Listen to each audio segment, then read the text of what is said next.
Hello guys, for this video I will be sharing with you guys the strategy that I used to clear the vein and Thor maps using my ALTS. Okay, I will also be talking about my reasoning behind the strategy and afterwards showing you the clips of actually applying the strategy in the game.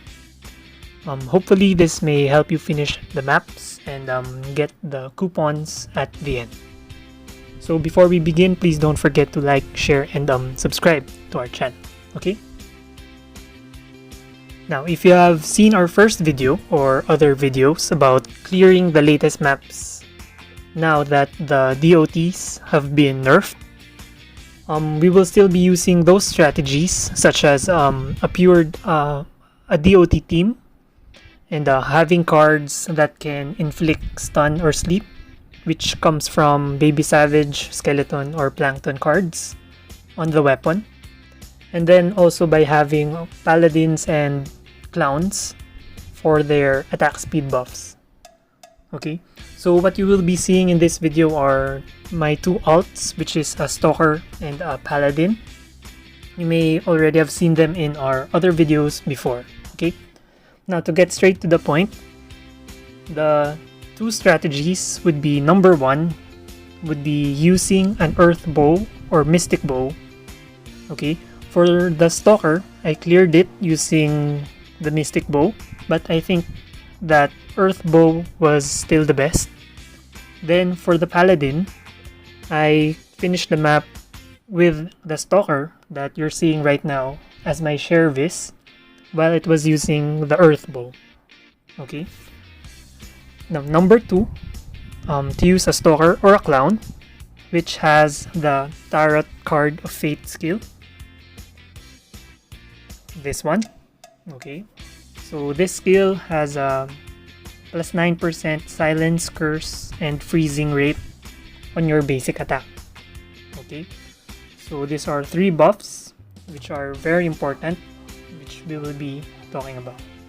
Okay, so what is the logic or my reasoning behind these two strategies? Okay, now that the DOT or damage over time has been nerfed, I noticed that even with the pure DOT team, with having Paladins or Clowns in the team, and with the main character tanking, I can't always beat the boss, or I'm always short on time. So why can't I beat the boss? So one of the obvious answer that I came up with is that no matter what, most likely there will always be one character that will die, right? Because once the boss uses a skill, you can't always save everyone, right? Like by manually dodging the skill.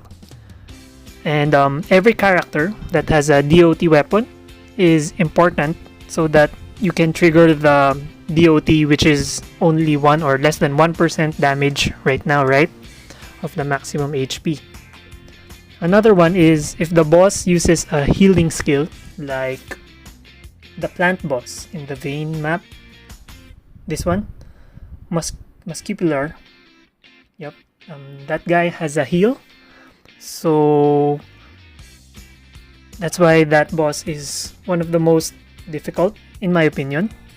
Or if the boss uses a barrier skill, I think it was Tapo. This guy has a barrier skill. And then if the boss has a very good AoE skill, like the Knocker, that very big and fast AoE skill will wipe all your Shervis in one go. And if the boss has a very good AoE skill like the Flora, in my opinion, this is probably one of the most difficult boss because of the AoE skill, which will hit all the melee characters. And since all the DOT weapons are melee, so most likely they will get hit unless they have very good agi or flee.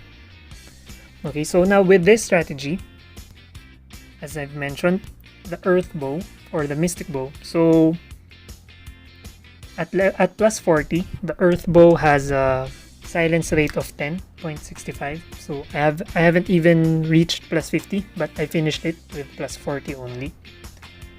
Now if we combine this weapon with the tarot card skill, so that would be 10 plus 9%. So I'm assuming that they stack. If not, then that's a 10 and a 9 chance to trigger the silence debuff. Okay, so the silence, while inflicted the silence, skill use is disabled. So my reasoning behind this strategy is that we usually fail because of the skills of the boss, not because of the basic attacks of the boss, right? Because most often than not, the main character should be able to tank the boss. Either he's very tanky or he has a very high flee, right? So that's the usual strategy. Now pairing this with the other buffs that comes from the skill, which is the freezing and the curse. So curse reduces the damage dealt and critical attack rate, and while freezing lowers the attack speed and movement speed. So this will result in a higher survival rate for the one tanking the damage, because most of the time what he will only tank would be normal attacks, right? If the boss can't use a skill. And at the same time, all members will survive, thus maximizing the DOT chance of whoever in your team is holding a DOT weapon. So that's the reasoning behind this strategy.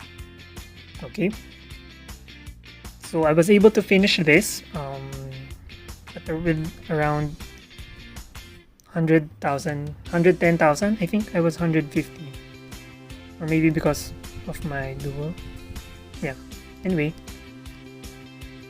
this was my equipment when I reached the salamander map. The salamander map. Okay. Now, some of you might ask, what about the non-bow users? Okay, so in my opinion, if you're a paladin, lord knight, a wizard, or professor, if you want to use this strategy, I suggest that your main character should be the one using the bow.